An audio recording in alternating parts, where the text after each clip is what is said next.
J'ai réservé le lieu de mes rêves et j'ai envoyé des invitations à tout le monde sauf à eux. Les messages de rage ont commencé à pleuvoir avant même que le premier toast ne soit porté. Moi, Marc, âgé de 29 ans, j'ai toujours su que j'étais différent du reste de ma famille. Tandis qu'ils ne juraient que par les rassemblements bruyants, les étalages de richesses superficielles et l'ascension sociale, je préférais les soirées calmes avec un bon livre et des conversations profondes. Cette différence est devenue douloureusement évidente à chaque fois qu'un événement familial se profilait. Tout a commencé quand j'étais en école de commerce. Bastien, de 3 ans mon aîné et coordinateur social autoproclamé de la famille, a commencé à faire des commentaires acerbes sur ma présence aux fêtes. Il suggérait que je serais plus à l'aise en restant chez moi, affirmant que ces soirées n'étaient pas vraiment mon style. Au début, je pensais qu'il était prévenant. J'avais tort. Le schéma est devenu flagrant au fil des ans, qu'il s'agisse des anniversaires, des fêtes de fin d'année ou des cousinades. D'une manière ou d'une autre, mon invitation se perdait dans le courrier ou arrivait si tard que j'avais déjà d'autres projets. Quand je finissais par venir quand même, Bastien m'accueillait avec ce sourire condescendant et plaisantait sur mon air inconfortable, répétant que je n'étais pas fait pour faire la fête et que la prochaine fois je ferais mieux de passer mon tour. Ma tante Sylvie, la mère de Bastien, hochait la tête avec une sympathie feinte tout en ne faisant rien pour m'inclure. Mon oncle Philippe me tapotait l'épaule en me suggérant d'essayer de me détendre un peu. Même mes propres parents semblaient accepter cette dynamique, me disant que j'étais trop sensible quand j'abordais le sujet. Le point de rupture est survenu à Noël dernier.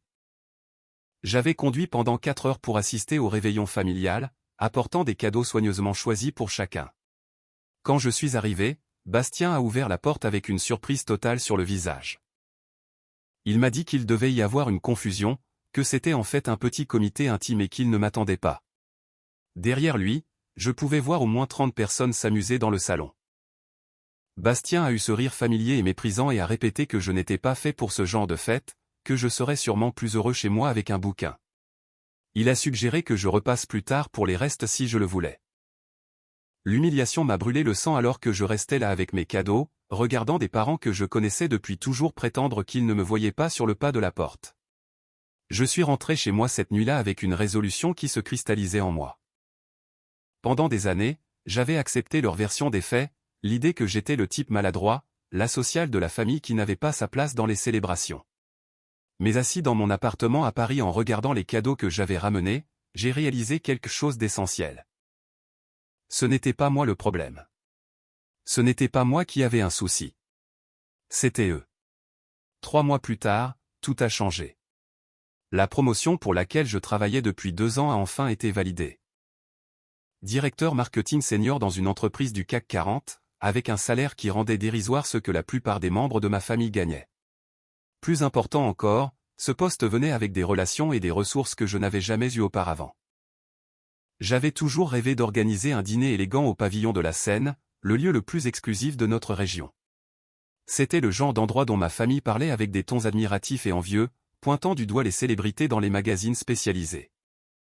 La liste d'attente était normalement de 2 ans, mais ma nouvelle position offrait certains privilèges.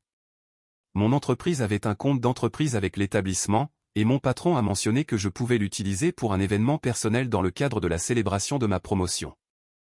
En une semaine, j'avais réservé la grande salle de bal pour un samedi soir en avril. J'ai passé le mois suivant à planifier chaque détail méticuleusement. Le menu proposait des plats d'un chef étoilé au guide Michelin. La sélection de vins comprenait des bouteilles dont le prix dépassait le loyer mensuel de bien des gens. J'ai engagé un quatuor à cordes qui avait déjà joué pour des réceptions à l'Élysée. Chaque détail était parfait, élégant et luxueux. Puis vint la liste des invités. J'ai invité tous ceux auxquels je pouvais penser. Des amis d'école installés dans d'autres villes, d'anciens collègues, des voisins, mon club de lecture, et même quelques connaissances de ma salle de sport. J'ai contacté des membres de la famille éloignés à qui je n'avais pas parlé depuis des années. Des grands-tantes, des cousins au second degré, des amis de la famille qui me connaissaient depuis l'enfance. J'ai délibérément rédigé chaque invitation pour qu'elle paraisse décontractée mais impressionnante. J'ai mentionné le lieu, la date et le fait que je célébrais une étape majeure de ma carrière. J'ai inclus des détails sur le dîner et les animations, précisant qu'il ne s'agissait pas d'un simple apéritif. La seule chose que je n'ai pas faite a été d'inviter Bastien, ses parents ou le groupe central de parents qui avaient passé des années à me faire sentir indésirable. Pour la première fois de ma vie d'adulte, j'organisais une réception et ils n'étaient pas invités. La nouvelle a circulé rapidement dans la famille. Mon téléphone a commencé à vibrer quelques jours seulement après l'envoi des invitations. Ma mère a appelé la première, demandant s'il y avait eu une erreur dans la liste des invités. Elle avait eu des nouvelles de ma tante Sylvie, qui ne comprenait pas pourquoi elle n'avait pas reçu d'invitation pour ma fête. J'ai dit à ma mère qu'il n'y avait aucune erreur. J'ai expliqué que j'organisais un rassemblement intime pour les personnes qui m'avaient soutenu tout au long de mon parcours professionnel. Quand elle a insisté, demandant spécifiquement pour Bastien et ses parents, j'ai simplement dit que le lieu avait une capacité limitée et que j'avais dû faire des choix difficiles sur la liste des convives. Mon père a tenté une autre approche lors de son appel. Il a suggéré que je me montrais mesquin et que la famille devait passer en premier, quels que soient les désaccords passés. Il m'a rappelé que Bastien avait toujours réussi à sa manière et qu'il pourrait peut-être m'aider dans ma carrière. J'ai écouté poliment et je lui ai dit que j'appréciais son inquiétude, mais que ma décision était finale. Le véritable feu d'artifice a commencé quand ma grand-tante Marguerite a appelé Bastien pour lui parler de l'invitation qu'elle avait reçue. Elle était impatiente d'y assister et avait mentionné à quel point elle était fière de ma réussite. Bastien lui a apparemment posé plusieurs questions précises sur l'événement avant de réaliser qu'il n'avait pas été invité. Mon téléphone a explosé de messages ce soir-là. Bastien a envoyé un long SMS exigeant de savoir pourquoi il avait été exclu d'une célébration familiale. Il m'a accusé d'être vindicatif et immature, affirmant qu'il avait toujours essayé de m'inclure dans les événements familiaux. Il a dit que mon comportement était embarrassant et que je faisais une erreur qui endommagerait les relations familiales de façon permanente. Sa mère a enchaîné avec son propre message, exprimant sa déception vis-à-vis de mes choix et suggérant que le succès me montait à la tête. Elle m'a rappelé que la famille était plus importante que n'importe quel travail et que je créais un drame inutile pour des malentendus mineurs. Mon oncle Philippe a essayé de jouer les médiateurs, appelant pour suggérer que nous nous asseyions tous pour régler les choses comme des adultes. Il a proposé d'organiser un dîner de famille séparé où tout le monde pourrait célébrer ensemble. Quand j'ai poliment décliné, il s'est frustré et m'a accusé de garder rancune pour des offenses imaginaires. Les messages ont continué d'arriver à mesure que la date de l'événement approchait. Les textes de Bastien sont devenus de plus en plus colériques, exigeant des explications et menaçant de venir quand même. Sa mère a tenté la culpabilisation, me rappelant toutes les fois où il m'avait inclus et combien ils étaient blessés par mon exclusion. Je n'ai répondu à aucun d'eux directement. Au lieu de cela, j'ai envoyé un seul message de groupe aux membres de la famille qui m'avaient contacté. Je les ai remerciés pour leur intérêt et j'ai expliqué que j'organisais une célébration pour les personnes qui m'avaient constamment soutenu et encouragé tout au long de ma carrière. J'ai mentionné que le lieu imposait des limites de capacité strictes et que j'avais choisi les invités en fonction de ceux qui avaient été les plus présents durant mon parcours professionnel. La nuit de la fête a dépassé toutes les attentes que j'avais pu avoir. La salle de bal était splendide avec des lustres en cristal jetant une lumière chaude sur des tables élégamment dressées. Mes invités sont arrivés vêtus de leurs plus beaux habits, clairement impressionnés par le lieu et l'attention portée aux détails. Mon ancien colocataire d'école est venu de Lyon par le TGV spécialement pour l'occasion. Des anciens collègues que je n'avais pas vus depuis des années ont fait l'effort de venir. Les membres de mon club de lecture étaient ravis de vivre un événement aussi haut de gamme. Même ma voisine discrète, qui sortait rarement, semblait s'amuser énormément. Pendant le cocktail, je me suis retrouvé entouré de gens qui étaient sincèrement heureux de ma réussite.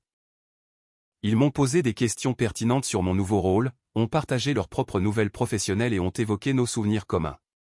La conversation coulait naturellement, sans ce sous-entendu de jugement et d'exclusion auquel j'étais habitué dans les rassemblements familiaux.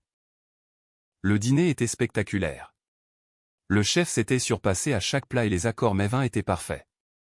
Mes invités étaient impressionnés et reconnaissants, beaucoup mentionnant que c'était l'un des événements les plus élégants auxquels ils aient jamais assisté. Je me suis levé pour porter un toast au moment où le dessert était servi. J'ai remercié tout le monde d'avoir fait partie de mon aventure et de célébrer cette étape avec moi. J'ai parlé de l'importance de s'entourer de personnes qui croient en votre potentiel et soutiennent vos rêves. J'ai mentionné à quel point j'étais reconnaissant d'avoir des gens merveilleux dans ma vie qui m'avaient encouragé à poursuivre mes objectifs même quand d'autres doutaient de moi. Mon téléphone, que j'avais mis en sourdine pour la soirée, vibrait constamment dans ma poche. Je l'ai ignoré, me concentrant plutôt sur les visages chaleureux autour de moi et sur la célébration sincère qui se déroulait dans cette pièce magnifique. Ce n'est qu'en rentrant chez moi cette nuit-là, encore porté par le succès de la soirée, que j'ai consulté mes messages. Les textos de rage avaient commencé dès le début du cocktail et s'étaient poursuivis toute la nuit. Bastien avait envoyé plus de 20 messages, chacun plus furieux que le précédent. Il était apparemment passé devant le domaine en voiture et avait vu les véhicules sur le parking ainsi que les décorations élégantes visibles à travers les fenêtres.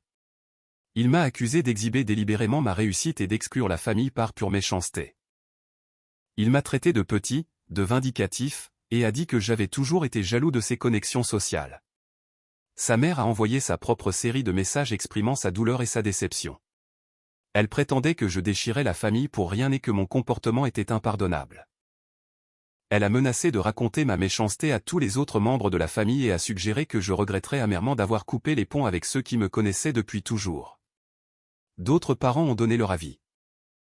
Certains soutenaient Bastien et ses parents, qualifiant mon comportement de diviseur. D'autres semblaient confus par toute cette situation, demandant des clarifications sur ce qui s'était passé et pourquoi il y avait tant de drames. Mais les messages les plus révélateurs venaient des membres de la famille qui étaient réellement présents à la fête. Ma grand-tante Marguerite a envoyé un mot magnifique pour me remercier de l'avoir incluse et pour me dire à quel point elle était fière de l'homme que j'étais devenu. Mon cousin au second degré Damien, qui avait conduit 3 heures pour être là, a dit que c'était l'une des soirées les plus agréables qu'il ait vécues depuis des années. Ces messages m'ont rappelé pourquoi j'avais fait ces choix. Les gens qui comptaient vraiment pour moi étaient là, célébrant mon succès sans réserve ni jugement.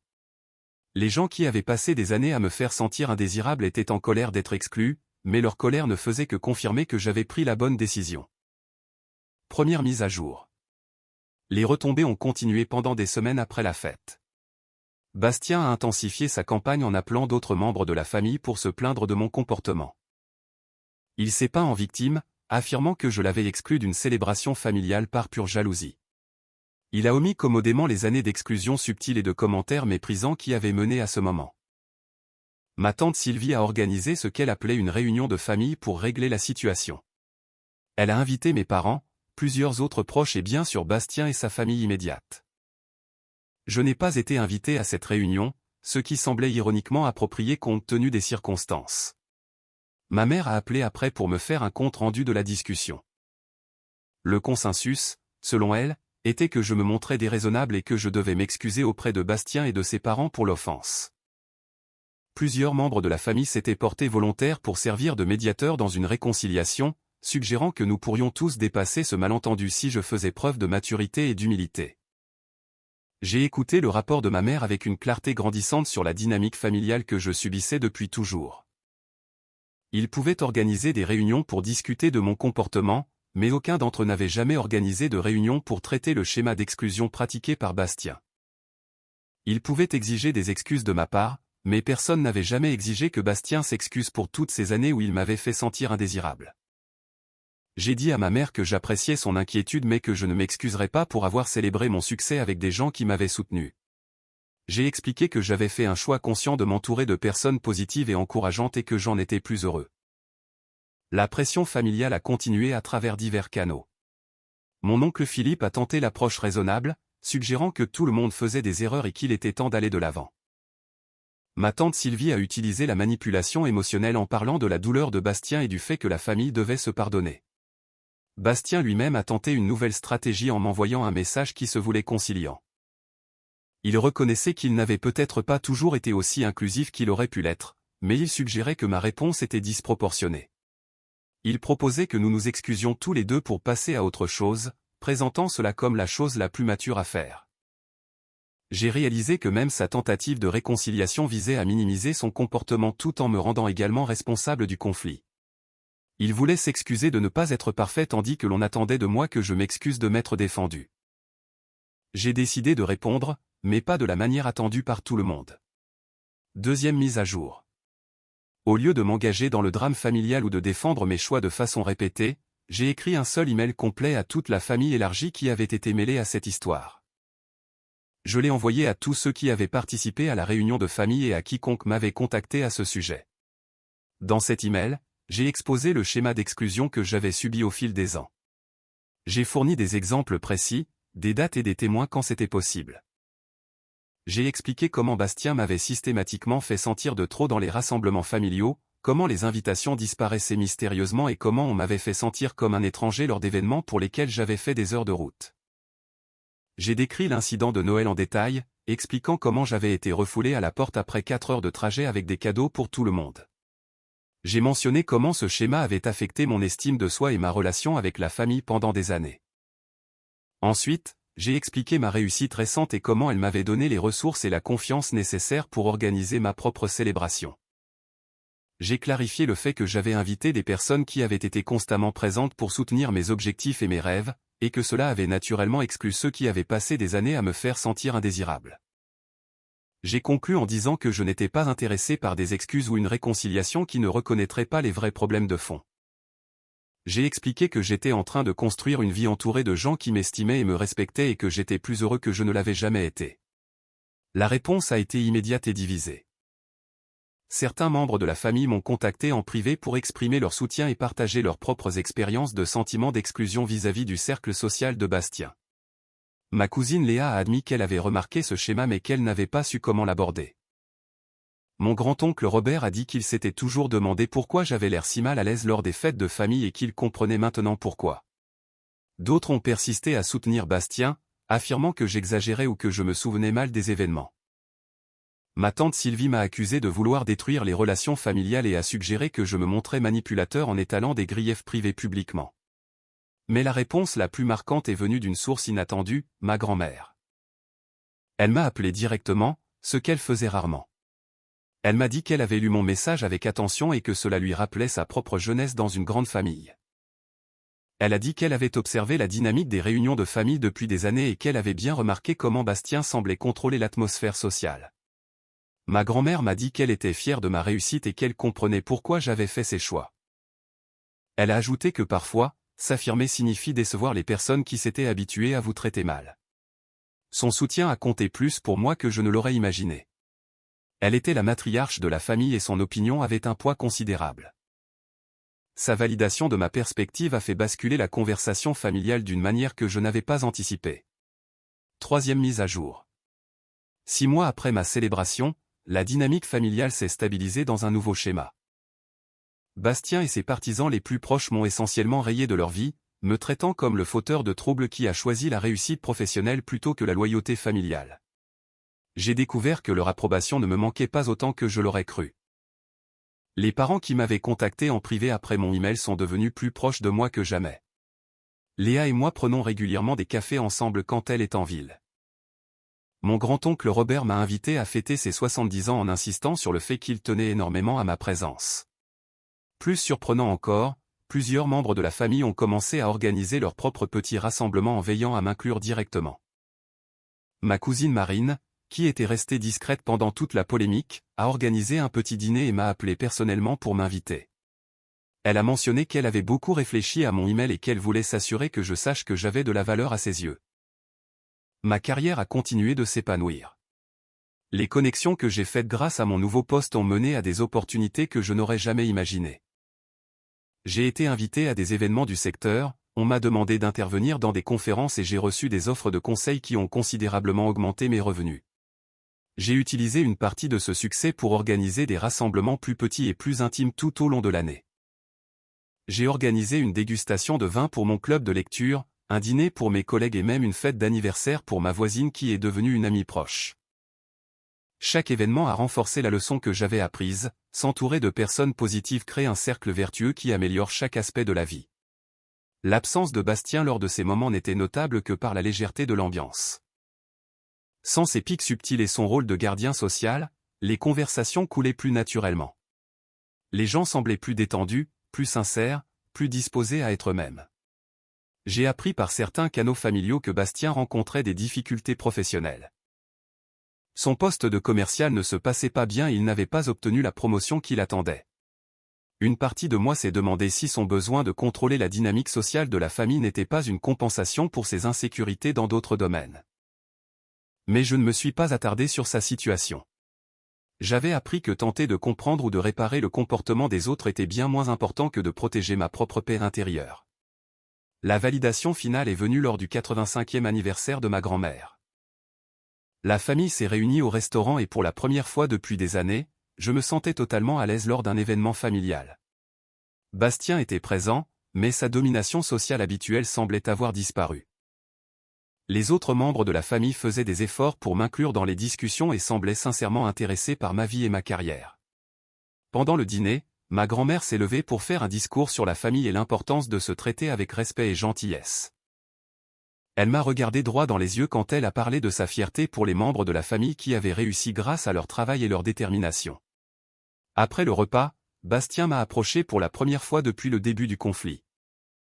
Il a dit qu'il avait réfléchi à tout ce qui s'était passé et que peut-être nous avions tous les deux fait des erreurs. Il a suggéré que nous pourrions repartir de zéro et laisser le passé derrière nous. Je l'ai regardé un instant, me souvenant de toutes ces années où je m'étais senti exclu et indésirable.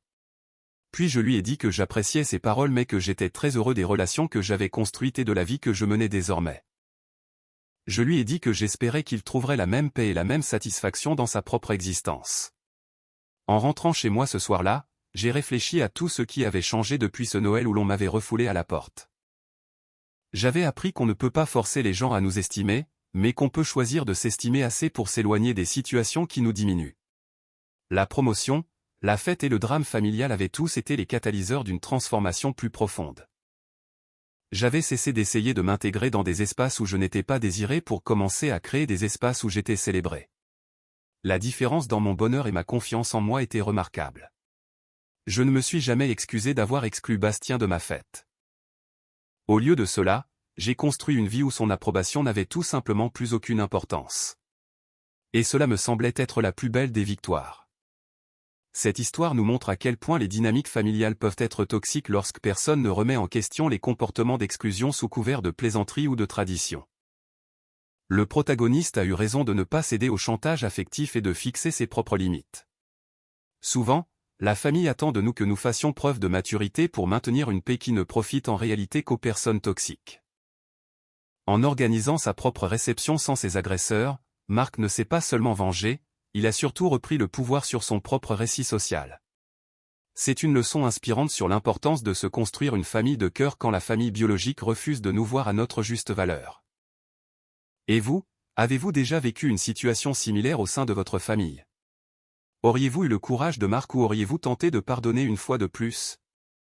Partagez vos expériences dans les commentaires pour que nous puissions en discuter ensemble.